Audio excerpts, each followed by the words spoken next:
Hello friends, कैसे हैं आप सभी। Welcome back to N S English academy. This is Sonia guys. आज मैं आपके साथ डिस्कस करने वाली हूँ UGC NET paper 1। As I talked you in my last video, जिसमें मैंने आपको कंप्लीट यूनिट्स बताई थी पेपर 1 के लिए कि आपको किस तरीके से प्रिपेयर करना है, वो कौन कौन सी यूनिट्स हैं that you need to prepare in a detailed manner. Each and every information I have delivered in that video of my. आज का जो वीडियो है, आज मैं आपके साथ डिस्कस करने वाली हूँ teaching aptitude. This particular unit we will discuss. Basically आपको 5 क्वेश्चन मिलेंगे फ्रॉम द टीचिंग एप्टीट्यूड और आपके मैक्सिमम 10 मार्क्स बन जाएंगे अगर आप 5 क्वेश्चन को राइट क्लिक कर देते हैं। तो वही चीज़ मैं आपके साथ डिस्कस करूँगी, वो कौन सी ट्रेंडिंग टॉपिक्स हैं जिसकी मदद से आप ये सभी 5 क्वेश्चन अपने राइट टिक कर देंगे। Because this unit is so easy to understand, तो आप इजीली इसको समझ लेंगे। लेकिन you really need to understand वो कौन सी टॉपिक है जिन पर आपको फोकस करना है, right. Stay tune till the end of this video so that you will not miss any point that I discussed during video. Okay, so first guys, I would like to tell you what exactly the meaning of teaching aptitude. So what do you understand by, जो आप unit prepare कर रहे हैं, do you really understand the meaning of that particular unit? First you need to understand, right? So guys, ये जो teaching aptitude होता है आपका रेफर करता है ऐसी एबिलिटी, राइट, स्किल्स और नेचुरल टैलेंट ऑफ टीचर। किसी भी टीचर का एबिलिटी, उनका स्किल, उनका natural talent, so that they can effectively teach, in fact guide और फैसिलिटेट लर्निंग इन लर्नर्स। भाई कोई भी लर्नर है, कोई भी इंसान है जो सीखना चाहता है, अगर टीचर के अंदर ऐसा स्किल है, एक ऐसा नेचुरल टैलेंट है, एक एबिलिटी है, so that they can easily define topic और लर्नर को ईजिली अंडरस्टूड हो जाए, that is gonna we call teaching aptitude. So guys, ऐसा कहा जा सकता है कि आपका टीचिंग एप्टीट्यूड का मतलब क्या होता है, readiness and capability to teach successfully, right. So guys, after understand teaching aptitude, we need to go ahead to know about the process of teaching aptitude that you really need to understand. कोई भी teaching होता है उससे पहले कुछ process होते हैं जिनसे हमें one by one, step by step गुजरना होता है, राइट। उन सभी स्टेप बाय स्टेप, उन सभी स्टेप्स को हमें फॉलो करना होता है। कोई भी टीचर होता है, उन सभी टीचर्स को फॉलो करना होता है। For example, first we have objective. So objective क्या है, गोल क्या है किसी भी टीचिंग का, कोई भी टॉपिक का। First they need to understand, okay. Next we have background. Now background का मतलब है आपकी नॉलेज से, कि आपके पास कितना नॉलेज है उस टॉपिक को लेके। नेक्स्ट प्लानिंग, उसके बाद प्लान किया जाता है कि उस नॉलेज को किस तरीके से डिस्ट्रीब्यूट किया जाए जिससे कि लर्नर इजीली अंडरस्टैंड हो जाए। Then after teaching gonna start, उसके बाद आपका टीचिंग कहीं ना कहीं स्टार्ट होता है। उसके बाद फ्रेंड्स आपका इवैल्यूएशन होता है, जिसमें आपका जो भी ऑब्जेक्टिव अचीव्ड आपने किया है दैट गोना चेक। और next we have move to the next topic और रीटीच, जिसको आप बोल सकते हो। मतलब इफ़ एनी केस आपका जो ऑब्जेक्टिव है अचीव नहीं हुआ है, then you need to move to the next, okay, और to reteach. Hope you understand the process that we need to follow step by step if we talked about teaching aptitude, right? चलिए अभी आगे चलते हैं। So friends, after process we need to understand systematic arrangement of teaching. तो अगर मैं systematic arrangement की बात करूँ ऑफ टीचिंग, तो इसमें आपके 2 कॉन्सेप्ट्स होते हैं। कॉन्सेप्ट नंबर 1 जिसे हम ओल्ड कॉन्सेप्ट बोलते हैं, एंड सेकेंड आपका है न्यू कॉन्सेप्ट, राइट, जिसे हमने न्यू कॉन्सेप्ट का नाम दिया है। अभी जो आपका ओल्ड कॉन्सेप्ट है दैट इज़ कंसिस्ट 2 वेरिएबल्स। इसमें आपको 2 वेरिएबल्स देखने मिल जाएंगे। First is teacher and the second is learner, जिसे हम बायोपोलर बोलते हैं, ठीक है, जिसको क्या बोला जाता है, बायोपोलर। यहाँ से आपको क्वेश्चन बन जाता है। और चलिए अब हम लोग न्यू कॉन्सेप्ट पर आ जाते हैं। जो न्यू कॉन्सेप्ट होता है, इसमें आपके कंसिस्ट होते हैं 3 वेरिएबल्स, जिसमें आपका फर्स्ट होता है इंडिपेंडेंट टीचर, राइट, और नेक्स्ट आपका होता है डिपेंडेंट स्टूडेंट, एंड थर्ड आपका होता है इंटरवेंट। इंटरवेंट का मतलब आप बोल सकते हैं हेल्पफुल करिकुलम, राइट। सो ये तो आपका हो गया सिस्टमैटिक अरेंजमेंट जो आपको नीड है टीचिंग एप्टीट्यूड में। अभी टीचिंग ऑब्जेक्टिव क्या होते हैं, देखिए टीचिंग ऑब्जेक्टिव क्या होता है, to bring desire changes in students attitude. यही तो डिज़ायर होता है कि स्टूडेंट के जो एटीट्यूड है उसमें चेंजेस लाना। To shape behaviour, right, in fact to improve the learning skills of student. यही सब तो हमारा ऑब्जेक्टिव होता है टीचिंग का, कि हम किसी भी तरीके से इम्प्रूव करें लर्निंग में, जो लर्निंग स्किल्स है स्टूडेंट्स में, राइट। और आपका ये सभी चीज़ें हमारा टीचिंग ऑब्जेक्टिव हो गया। अभी उसके बाद हम लोग बात करते हैं कि वो कौन कौन से इम्पॉर्टेंट एस्पेक्ट्स हैं वी नीड टू अंडरस्टैंड, वो कौन से लेबल्स हैं that you understand, labels of teaching. यहाँ से आपको क्वेश्चंस बनते हैं। अभी मैं आपको 3 लेबल्स बताने वाली हूँ जो आपके टीचिंग में आपको you really need to understand. तो फ्रेंड्स, लेबल्स ऑफ टीचिंग में हमारे पास 3 इंपॉर्टेंट लेबल्स हैं। फर्स्ट वी हैव मेमोरी लेबल। यहाँ से आपको क्रोनोलॉजी एग्जाम में पूछी जाती है, and they need of course to कि इसका मीनिंग क्या है। तो आपको ये भी पता होना चाहिए what exactly the meaning of trio, जो भी मैं लेबल आपको बता रही हूँ टीचिंग के। लाइक नंबर 2 पर है हमारा अंडरस्टैंडिंग, एंड नंबर 3 है हमारा रिफ्लेक्टिव लेबल, राइट। तो ये 3 आपके लेबल हैं टीचिंग के।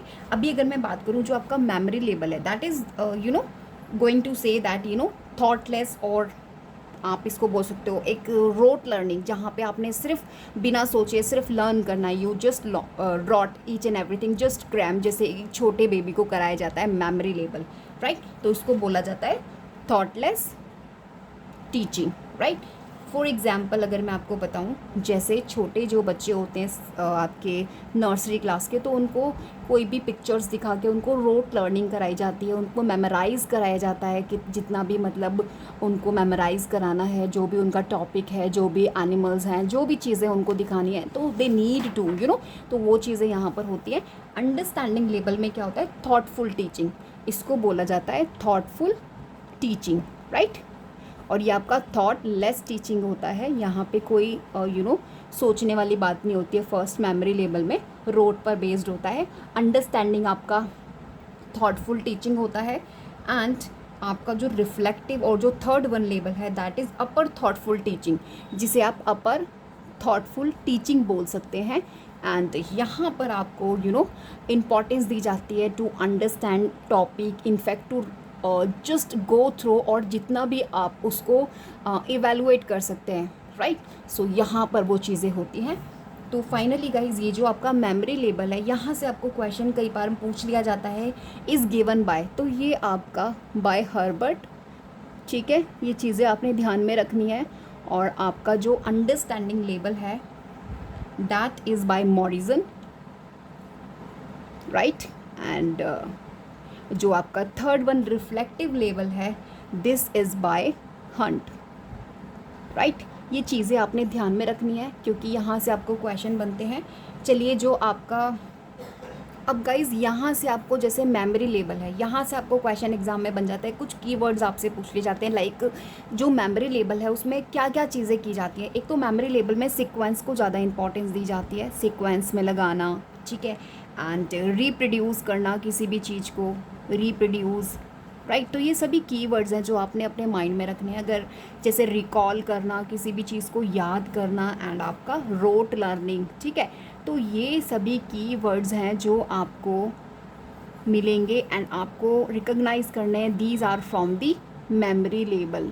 ये आपके कहाँ से आए हैं, मेमोरी लेबल से एसोसिएटेड हैं। और ध्यान रखिएगा, मेमोरी लेबल आपका प्रॉपर कंप्लीटली टीचर सेंटर्ड होता है, टीचर सेंटर्ड। यहाँ से भी आपको क्वेश्चन बनता है टीचर सेंटर्ड और स्टूडेंट सेंटर्ड, राइट। उसके एग्जाम्पल्स भी आपने ध्यान में रखने हैं। 1 बाय 1 मैं आपको वो सभी चीज़ें कराऊंगी क्योंकि आई रियली अंडरस्टैंड कि वो कौन से टॉपिक्स ट्रेंडिंग टॉपिक्स है, you need to understand if you really want score high in your examination. और बहुत ईजी टॉपिक्स हैं, अभी जितना मैंने आपको समझाया यहाँ पे, होप यू अंडरस्टैंड, राइट। और अगर पहले से स्टडी किया है तो रिवाइज हो गया है आपका।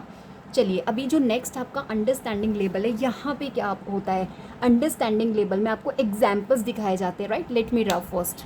तो फ्रेंड्स, ये जो हमारा अंडरस्टैंडिंग लेवल है, यहाँ पे क्या क्या चीज़ें होती हैं, लाइक यहाँ पे एग्जाम्पल, ठीक है, एंड रिलेशनशिप दिखाया जाता है to make clear towards the topic.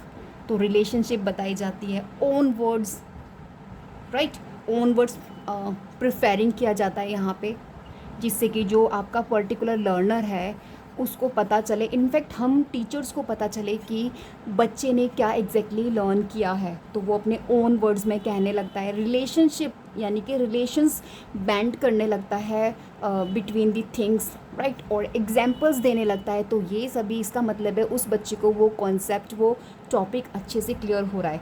और ये जो आपका अंडरस्टैंडिंग लेवल, सेकेंड लेवल होता है, ये आपका टीचर सेंटर्ड तो होता है, बट आपका सब्जेक्ट सेंटर भी होता है, राइट। इस चीज़ का आपने ध्यान में रखना है, क्योंकि आपसे एजर्शन में पूछ लिया जाता है, स्टेटमेंट बेस्ड पूछ लिया जाता है, so you have to prepare accordingly, okay. अभी जो रिफ्लेक्टिव लेवल है फ्रेंड्स, ये आपका कंप्लीटली स्टूडेंट सेंटर होता है, लर्नर सेंटर्ड, और आप इसको बोल सकते हैं प्रॉब्लम सेंटर्ड। लर्नर सेंटर्ड, ठीक है, प्रॉब्लम सेंटर एज वेल आप इसको बोल सकते हैं स्टूडेंट सेंटर, राइट। तो ये जितना भी आपका रिफ्लेक्टिव लेवल है नंबर थर्ड, तो ये आपका बेस्ड होता है लर्नर सेंटर्ड, क्योंकि अभी जो एक लर्नर है, जो स्टूडेंट है, वो इतना ज़्यादा डेवलप हो चुका है, उसका जो एक माइंड लेवल है कि वो अपनी प्रॉब्लम्स आपके साथ शेयर कर सकता है कि कौन कौन सी प्रॉब्लम्स उसको पर्टिकुलर टॉपिक को अंडरस्टूड करने में आ रही है। और यहाँ पे ज़्यादातर प्रॉब्लम्स ही शेयरिंग की जाती हैं, राइट। क्रिटिकल थिंकिंग की यहाँ पे बात की जाती है। Most important keyword you need to understand, critical thinking. तो आपकी क्रिटिकल थिंकिंग कौन से लेवल में होती है? थर्ड लेवल में होती है। That is gonna right happening in this. So hope आपको ये सभी जितना भी मैंने लेबल्स बताया है ये आपको अंडरस्टूड हुआ हो। अभी नेक्स्ट हमने क्या देखना है फ्रेंड्स, अब मैं आपको कुछ इंपॉर्टेंट टर्म्स बताने जा रही हूँ टीचिंग एप्टीट्यूड में। You really need to understand. यहाँ से आपको मैचिंग के क्वेश्चंस मिलते हैं। In fact they ask define them, okay. तो आपको कोई ऑप्शन दे देते हैं, you will have to select them. तो फर्स्ट जो हमारा टर्म है that is pedagogy. Pedagogy, right. तो पीडागॉजी आपका क्या है? That is art and science of teaching children. बच्चों को पढ़ाने की जो एक कला है, जो एक साइंस है, दैट इज़ पीडागॉजी, ठीक है।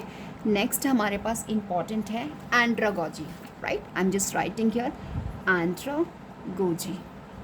तो ये क्या है आपका? यहाँ पे तो चिल्ड्रन का को मतलब पढ़ाने की जो एक आर्ट होती है दैट इज़ पीडागॉजी।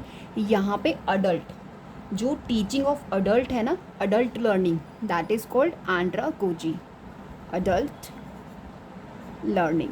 ये चीज़ें आपने ध्यान में रखनी है। और यहाँ पे आपका है children, okay. And next term we have, next term है हमारी ब्लूम्स टैक्सोनॉमी। ये क्वेश्चन कई बार एग्जाम में आपका रिपीट होता है। इनफैक्ट ट्रेंडिंग टॉपिक है। ब्लूम के टैक्सोनॉमी में आपसे पूछ लिया जाता है, जिसमें इन्होंने क्लासिफिकेशन दिया है ऑफ लर्निंग ऑब्जेक्टिव्स का। जैसे फर्स्ट इन्होंने बताया कॉग्निटिव, ये चीज़ें आपने ध्यान में रखनी है, number first.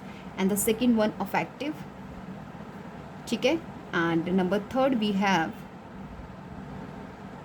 Psychomotor. I am just writing here, hope you can understand. Psychomotor, right. तो ये थ्री आपके टैक्सोनॉमी है, ब्लूम्स टैक्सोनॉमी, जिसमें इन्होंने क्लासिफिकेशन किया है लर्निंग ऑफ ऑब्जेक्टिव्स का। And after that we have teaching aids हो गए आपके, राइट। यहाँ पे क्या होता है बेसिकली, यहाँ पे टूल्स जो सपोर्ट करते हैं टीचिंग, जैसे कि आपका चार्ट हो गया, पीपीटी हो गया, मॉडल्स हो गया, तो ये सभी आपके टीचिंग एड्स होते हैं, राइट। एंड आफ्टर दैट, अच्छा फ्रेंड्स, आफ्टर जो मैंने टर्म्स बताए हैं, उसके बाद जो आपका एक ट्रेंडिंग टॉपिक है क्रोनोलॉजी को लेकर है, teaching aptitude, right. Teaching aptitude में जो स्टेप है टीचिंग प्रोसेस का, वहाँ से आपको क्रोनोलॉजी पूछ ली जाती है। जैसे सबसे पहले अगर मैं स्टेप्स की बात करूँ, स्टेप्स ऑफ टीचिंग की अगर मैं आपसे बात करूँ, तो सबसे पहले हम लोगों को क्या करना होता है, टीचर को क्या फॉलो करना होता है? प्लानिंग। ये चीज़ें आपने एज इट इज़ याद करनी है, मैं क्रोनोलॉजी आपको बता रही हूँ। नेक्स्ट ऑर्गेनाइज किया जाता है, ऑर्गेनाइज, राइट। एंड उसके बाद आपका नेक्स्ट नंबर आ जाएगा, नंबर थर्ड, प्रेजेंटेशन। प्रेजेंटेशन, ये टॉपिक्स इतने ट्रेंडिंग है, इनफैक्ट आपसे एग्जामिनेशन में इन्हीं टॉपिक्स को फोकस किया जा रहा है। प्रेजेंटेशन के बाद interaction, and number 5 we have evaluate करना, evaluation. And number 6 we have feedback. Feedback आपका लास्ट में आता है। देखिए प्लानिंग में क्या रहता है, ऑब्जेक्टिव्स, कंटेंट सेलेक्ट किया जाता है क्या हमें पढ़ाना है, एंड आपका ऑर्गेनाइजिंग में क्या आता है, आपका स्ट्रक्चर, जो भी आपको लेसन पढ़ाना है उसका स्ट्रक्चर, उसे डिसाइड करना मेथड को, एंड आपका प्रेजेंटेशन में क्या आता है कि आप क्या डिलीवर कर रहे हैं, the lesson to learners, right. और आपका जो इंट्रैक्शन होता है teacher student, two way communication जिसे हम बोलते हैं, इंट्रैक्शन किया जाता है वाइल टीचिंग, कि क्या स्टूडेंट्स को अंडरस्टूड हो रहा है, जो अपने उनके कुछ व्यू पॉइंट्स हैं, कुछ डाउट्स हैं, they just talk to you, interact करना, that is gonna interaction. And उसके बाद आपका इवैल्यूएशन आता है जिसमें किया जाता है एसेस, लर्निंग आउटकम्स का क्या एसेक्स निकल कर आ रहा है, that is gonna discuss in this. और गाइज फीडबैक और फॉलोअप के अंदर आपको जो भी टीचिंग की नीड है उसके बारे में डिस्कशन किया जाता है फर्दर एजुकेशन को लेके, राइट। Hope you understand. अभी उसके बाद जो आपका क्वेश्चन इंपॉर्टेंट जो ट्रेंडिंग है, that is labels of teaching. इसकी आपसे क्रोनोलॉजी पूछी जाती है, जिसका भी मैंने आपको लेबल्स ऑफ टीचिंग में बताया था। मेमोरी हो गया, आपका अंडरस्टैंडिंग हो गया नेक्स्ट, और फिर आपका रिफ्लेक्टिव हो गया। तो ये ट्रायो आपने ध्यान में रखना है लेबल्स ऑफ टीचिंग का। After that I am gonna discuss about important Bloom's की जो टेक्सोनॉमी है, राइट। ब्लूम्स टेक्सोनॉमी जो आपका अनदर मेजर एरिया है फ्रॉम द टीचिंग एप्टीट्यूड, जो आपसे एग्जाम में पूछा ही जाता है, क्योंकि आपके जो ब्लूम्स टेक्सोनॉमी है उसका एक रिवाइज्ड वर्जन आया था इन 2001। ये आपका एक इन्होंने रिवाइज्ड वर्जन दिया था, in which he talked about levels of teaching. So वही मैं आपको बताऊंगी अकॉर्डिंग टू रिवाइज्ड वर्जन। जो इन्होंने फर्स्ट नंबर बताया था ब्लूम्स ने, दैट इज़ फर्स्ट रिमेम्बरिंग। आपने ये ध्यान में रखने हैं, रिमेम्बरिंग, राइट। नंबर सेकंड आपका था understanding, number third applying, and number four analysing, number five evaluating, number 6 creating, right. तो ये आपके रिवाइज्ड वर्जन है इनका ब्लूम्स टेक्सोनॉमी का, जहाँ पे इन्होंने डिस्कस किया है आपका लेबल्स ऑफ टीचिंग। अभी जो आपका फर्स्ट है remembering, that is recall information, किसी भी इन्फॉर्मेशन को याद करना। अंडरस्टैंडिंग में क्या हो जाता है, एक्सप्लेन करना आइडियाज़ और जो भी कॉन्सेप्ट्स हैं। अप्लाइंग में क्या करना होता है, use information in a new way, that is gonna applying. और एनालाइजिंग क्या करना होता है, ब्रेक डाउन करना into parts, find relationships, right. So next we have evaluation, make judgement और डिसीजंस। यहाँ पे डिसीजंस और जजमेंट दिया जाता है इवैल्यूएट करने में, क्योंकि इवैल्यूएट हम किसी चीज़ को कब करते हैं, when we have proper knowledge about that particular topic, okay. Next उसके बाद आपका क्रिएटिंग, जहाँ पे प्रोड्यूस किया जाता है न्यू और ओरिजिनल वर्क को, राइट। तो ये इनका रिवाइज्ड है 2001, राइट, आपके ब्लूम्स टेक्सोनॉमी का। ये चीज़ें आपने ध्यान में रखनी है, यहाँ से आपको क्वेश्चन बनते ही बनते हैं। ये वो टॉपिक्स हैं जो आपके रिपीट होते हैं, वरना तो पेपर 1 जो है आपका जनरल पेपर, यहाँ पे रिपीटेशन बहुत कम होता है। जितना भी आपका रिसेंट जो PYQs है वहाँ से आपके क्वेश्चंस बनते हैं, फ्रेम होते हैं न्यू लेवल में, राइट। और कुछ टॉपिक्स ऐसे हैं जो आपके रिमेन पूछे जाते हैं, जैसे आपका ब्लूम का टेक्सोनॉमी पूछ लिया जाता है, रिवाइज्ड पूछ लिया जाता है, इनके लेबल्स पूछ लिया जाते हैं, उनकी क्रोनोलॉजी आपसे पूछ ली जाती है टीचिंग एप्टीट्यूड की, वो कौन कौन से process they need to, right. तो जो भी मैंने अभी आपको डिस्कस किया है आपके साथ ड्यूरिंग वीडियो, ये सभी चीज़ें आपके ट्रेंडिंग टॉपिक्स का पार्ट है, और इन सभी को आपने प्रिपेयर करना है अगर आप अपना टीचिंग एप्टीट्यूड सुधारना चाहते हैं। एंड आफ्टर दैट पहले टॉपिक को अच्छे से स्टडी कीजिए, उसके बाद PYQs एंड MCQs लगाइए। यही बेस्ट तरीका है पेपर 1 में 80+ मार्क्स एक्वायर करने का, राइट। तो फ्रेंड्स, अभी जो मैंने आपको ब्लूम्स टेक्सोनॉमी का रिवाइज 2001 का जो मैंने आपको स्टेप बताया था जिसे हम बोलते हैं लेबल्स ऑफ टीचिंग, तो उसमें जो मैंने आपको अभी रिमेम्बरिंग, अंडरस्टैंडिंग, अप्लाइंग, एनालाइजिंग, एवैल्यूएटिंग और क्रिएटिंग बताया, वो सिर्फ आपका पार्ट है कॉग्निटिव डोमेन का। अगर आप डिटेल में स्टडी करेंगे तो मैं आपको डिटेल में यहाँ बता रही हूँ, कॉग्निटिव डोमेन का वो पार्ट था, क्योंकि इन्होंने 3 डोमेन बताए थे आपके ब्लूम्स टेक्सोनॉमी ने, जिनमें इन्होंने लेबल्स ऑफ टीचिंग की बात की थी। तो जिसमें इनका फर्स्ट था कॉग्निटिव डोमेन, जिसमें इन्होंने कंसिस्ट किए थे 6 स्टेप जो मैंने अभी आपको बताया। रिमेम्बरिंग, मैं बहुत शॉर्ट में यहाँ लिख देती हूँ, अंडरस्टैंडिंग, नंबर 3 हमारा अप्लाइंग, अभी पीछे मैंने लिख दिया था, एंड एनालाइजिंग, राइट। और आपका इवैल्यूएटिंग, एंड नेक्स्ट आपका है क्रिएट करना, ठीक है। तो ये नंबर 6 आपके कॉग्निटिव डोमेन का पार्ट थे। अब हम बात करते हैं अफेक्टिव डोमेन की, राइट। अफेक्टिव डोमेन में इन्होंने वो कौन से स्टेप आपके फॉलो किए हैं ब्लूम्स टैक्सोनॉमी ने, रिवाइज 2001 में जो है, मैं वही सब आपको बता रही हूँ। तो इसमें इन्होंने बात की थी अफेक्टिव डोमेन में, first receiving, I am just writing here, receiving, right. Number second we have responding, number third valuing, किसी भी चीज़ को वैल्यू करना, valuing, and number 4 we have organising, number 5 we have characterising, characterising, right. तो ये 1 सेक, number 4 हमारा organisation हो गया, वैल्यू करना, ऑर्गेनाइज करना, कैरेक्टराइज करना, राइट। तो ये 5 आपके हो गए। तो ये आपका पार्ट है अफेक्टिव डोमेन के, जिसमें इन्होंने फर्स्ट बात किया रिसीविंग का। रिसीविंग से इनका मतलब है अवेयरनेस होना, विलिंगनेस होना टू हियर, सुनने की, राइट। इसी को तो इन्होंने अफेक्टिव डोमेन का नाम दिया था। अफेक्टिव डोमेन के इन्होंने 5 स्टेप बताए आपके ब्लूम्स ने। रिसीविंग, जहाँ पे ये बात करते हैं अवेयरनेस होना, विलिंगनेस होना, कुछ भी सुनने का। उसके बाद रिस्पॉन्ड करना, यानी कि एक्टिव पार्टिसिपेशन। अगर मैं आपको कुछ बता रही हूँ तो आपको एक्टिव पार्टिसिपेट करना है उसमें, यही इन्होंने यहाँ पे बात की रिस्पॉन्ड करने की। वैल्यूइंग का मतलब होता है अटैच वैल्यू टू लर्निंग, मतलब कि वैल्यू करना, क्या आप लर्न कर रहे हैं, राइट। अगर आप उसको वैल्यू करेंगे तभी तो आप उसको रिस्पॉन्ड करेंगे, in fact you receive that all. Organise का मतलब यहाँ पर है इंटीग्रेट करना, you know, new values into one set, उसको इंटीग्रेट करना यहाँ पे। एंड कैरेक्टराइजिंग में यहाँ पर इनका मानना है life consistently according two values, right. Consistently रखना, ओके। यहाँ पर कैरेक्टराइजिंग का जो मीनिंग निकलता है। अभी मैं आपसे बात करूँगी इनके साइकोमोटर डोमेन की, जिसको इन्होंने 7 पॉइंट्स में डिस्क्राइब किया है। I am just writing 7 points of them. तो फ्रेंड्स, ये जो आपका साइकोमोटर डोमेन है that is based on Simpson's model. जो आपका फर्स्ट है, you know, perception,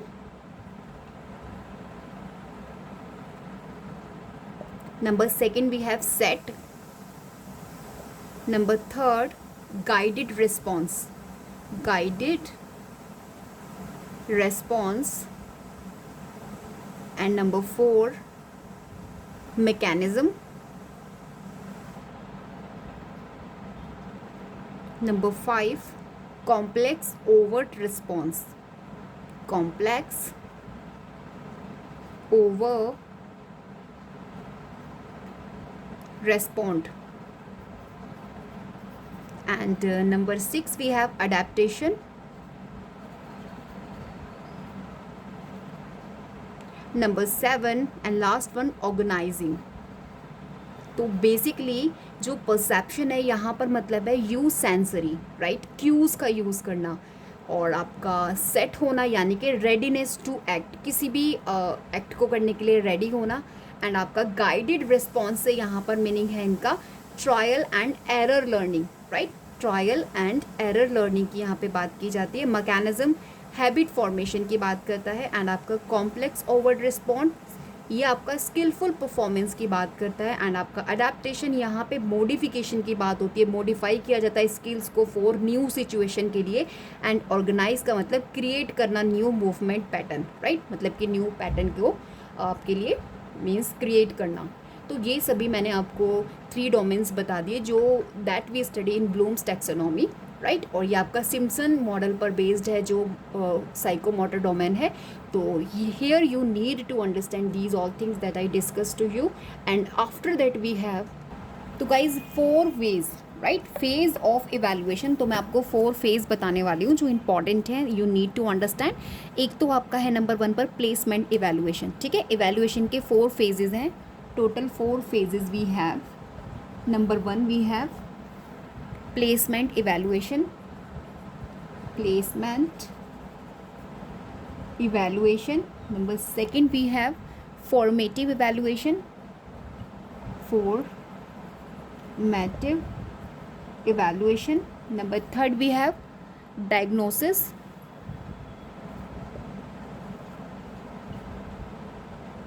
diagnostic evaluation. And summative. Number 4, तो ये आपके 4 फेजेस हो गए of evaluation you need to understand. Okay, अभी फ्रेंड्स कुछ ट्रेंडिंग टॉपिक्स पर बेस्ड जो आपके PYQs जो आपसे अभी पूछे गए रिसेंट आपके एग्जामिनेशन ऑफ नेट, तो मैं आपको वो जल्दी से बता दूं, राइट। तो सबसे पहले आपके पास क्वेश्चन बनता है arrange the following labels of teaching. Labels of teaching से आपको क्वेश्चन बनता है कि उसको आपने क्रोनोलॉजी में सेट करना है। जैसे रिफ्लेक्टिंग, मेमोरी, अंडरस्टैंडिंग आपको दे देंगे, देन आपको सेट देम इन क्रोनोलॉजी। जैसे मैंने आपको बताया मेमोरी लेवल आपका फर्स्ट होता है, understanding is second and the third one reflective level, right. इसी तरीके से नेक्स्ट आपको क्वेश्चन बनना है जो अभी ट्रेंडिंग टॉपिक्स में है, arrange the following cognitive objectives in sequence. तो आपसे कॉग्निटिव आपके ऑब्जेक्टिव हैं उनका आपसे क्रोनोलॉजी पूछ लिया गया है, राइट। जैसे कि अभी हम लोगों ने, मैंने आपको बताया like evaluating, comprehension, knowledge, application, आपको उनको सेट करना है in a sequence. And next आपसे जो क्वेश्चन फ्रेम हो रहा है as a trending topics, they can ask first step of teaching. आपसे फर्स्ट स्टेप के बारे में पूछ लिया जाता है ऑफ टीचिंग, राइट। तो एज आई टोल्ड कि आपको क्या करना पड़ता है, फर्स्ट अपना गोल को फिक्स करना पड़ता है, आपका जो ऑब्जेक्टिव है ना, अभी हम लोगों ने डिस्कस किया ना। एंड नेक्स्ट आपसे क्वेश्चन बनता है जो ट्रेंडिंग टॉपिक्स में, which of the following is not a characteristic of teaching. Characteristic of teaching से आपको क्वेश्चन पूछ लिया जाता है, राइट। तो ये वो सभी टॉपिक्स हैं जो अभी आपके आप बोल सकते हो ट्रेंडिंग है। फंक्शन ऑफ इफ़ेक्टिव टीचिंग, यहाँ से क्वेश्चन आपको बन रहे हैं from this unit, function of effective teaching, right. And next आपसे क्वेश्चन बन रहा है कि वो कौन सा आपका लेबल है ऑफ टीचिंग, यानी कि which level of teaching aims at developing problem solving ability. तो अभी पीछे मैंने आपको बताया दैट इज़ रिफ्लेक्टिव लेवल, है ना। तो आपसे लेबल्स के बारे में भी क्वेश्चन पूछा जाता है, ईच लेवल से आपसे डिटेल्ड क्वेश्चन बन जाता है, राइट। एंड गुड टीचर के बारे में आपसे पूछ लिया जाता है, कैरेक्टरिस्टिक आपको पूछ लिए जाते हैं। और यू नेवर नो, आपको ऑप्शन ऐसे दिए जाते हैं, you can not just recognise among them, so you really need to understand what do you think about good teacher is after studying complete teaching aptitude, right। तो guys जैसा कि मैंने आपको बताया, एक जो आपका टीचर होता है वो क्या होता है, टीचर का मतलब सिर्फ इन्फॉर्मेशन को ट्रांसफ़र करना नहीं होता, बल्कि जो भी वो इन्फॉर्मेशन दे रहे हैं, वो जो भी चीज़ें आपको समझा रहे हैं, आपको फैसिलिटेट करना कि आपको अच्छे से वो अंडरस्टूड हो रहा है, क्या आप रियली उसको ईच एंड एवरीथिंग को अंडरस्टूड कर रहे हैं। ये सभी आपके जो टास्क होते हैं इस टीचर के होते हैं, उनकी एबिलिटी होती है, वो किस तरीके से आपको अपना कॉन्सेप्ट समझा रहे हैं कि आपको वो क्लियर हो रहा है या नहीं। सो यही आपके गुड टीचर हैं और इसी को आपने रिकॉग्नाइज करना है एग्ज़ाम में। एंड गाइज नेक्स्ट आपसे क्वेश्चन बनता है problem solving method of teaching. तो problem solving methods of teaching कौन से होते हैं, लर्नर सेंटर्ड में ही तो हम लोग प्रॉब्लम को सॉल्व करते हैं। सो नेक्स्ट आपसे क्वेश्चन जो बन रहा है ट्रेंडिंग टॉपिक्स में, that is about problem solving, right. Problem solving method के बारे में आपसे पूछ लिया जाता है और ये मेथड आपका कौन सा है, learner centred. And the most effective classroom communication is effective classroom communication के बारे में आपसे पूछ लिया जाता है, तो वो कौन सा इफ़ेक्टिव आपका क्लासरूम कम्युनिकेशन होता है। सो यहाँ पे आप क्या आंसर करेंगे, इंटरेक्टिव टू वे प्रोसेस, जहाँ पे इंट्रैक्शन होता है वहीं तो अच्छा कम्युनिकेशन और क्लासरूम बनता है। इफ़ेक्टिव जैसे आप क्लासरूम कम्युनिकेशन कह सकते हैं जहाँ पे इंट्रैक्शन होता है बिटवीन टीचर एंड स्टूडेंट्स, तो that is gonna effective, right.